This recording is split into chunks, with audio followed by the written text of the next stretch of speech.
Bonjour à tous, c'est Dolly Maclay, bien contente de vous retrouver pour une vidéo qui va changer un petit peu de celle que je fais d'habitude. Je me suis lancé un challenge, celui de faire un maximum de Tsum Tsum avec 3 paquets de pâte polymère Action. J'ai choisi ce paquet-là avec le noir, le blanc essentiel et des coloris de brun.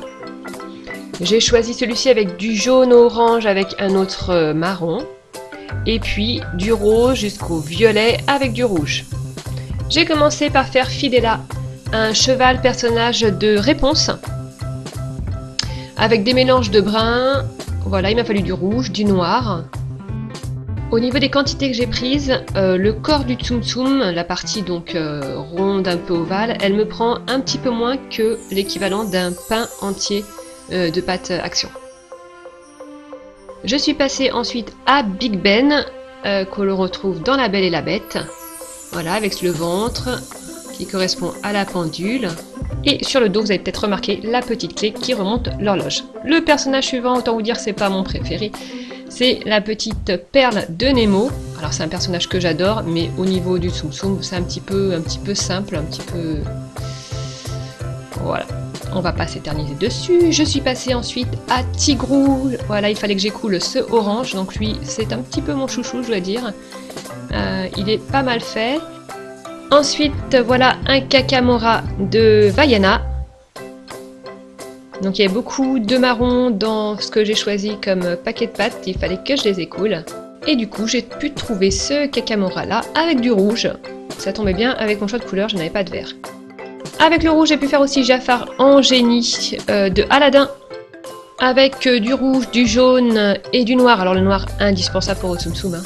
Ça c'est évident. Et pour tous mes choix de Tsum Tsum, je me suis mis sur un site qui s'appelle My Tsum Tsum. Et on a toute la collection des Tsum Tsum, ce qui m'a bien aidé pour faire mes choix de création. J'ai ensuite utilisé une grande partie du jaune pour faire Coco Lapin. Il m'a fallu aussi un petit peu de rose.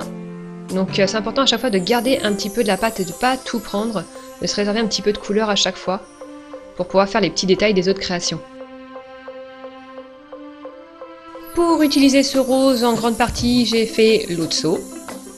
Donc du rose, des tons de brun très clair, toujours le noir. Donc voilà, pas très difficile à faire l'Otso. Un petit peu de rouge aussi. Avec des restes de orange, j'ai pu faire Winnie l'ourson. Il est un petit peu plus petit que le reste, au niveau quantité je donnais un petit peu ric-rac.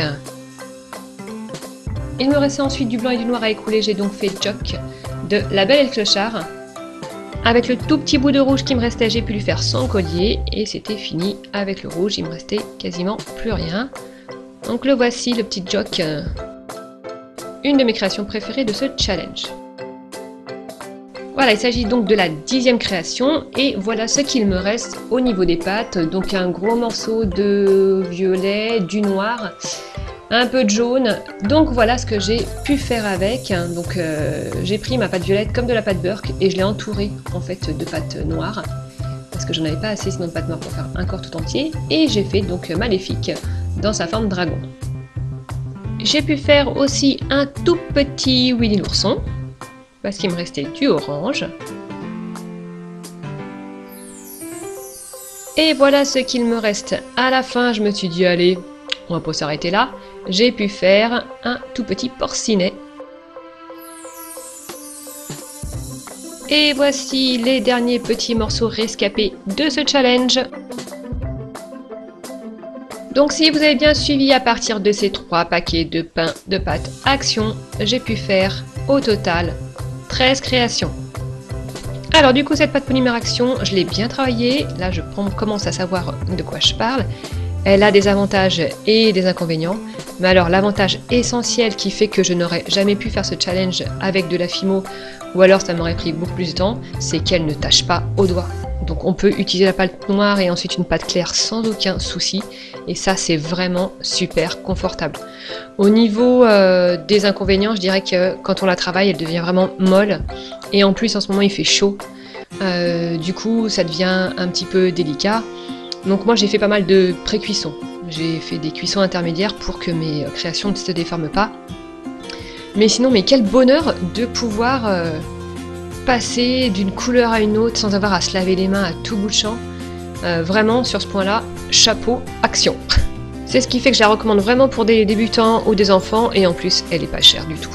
Voilà, cette vidéo est maintenant terminée, j'espère qu'elle vous a plu. N'hésitez pas à me dire en commentaire quel est le Tsum Tsum que vous avez préféré, et si vous avez aimé ce genre de challenge. Bye bye!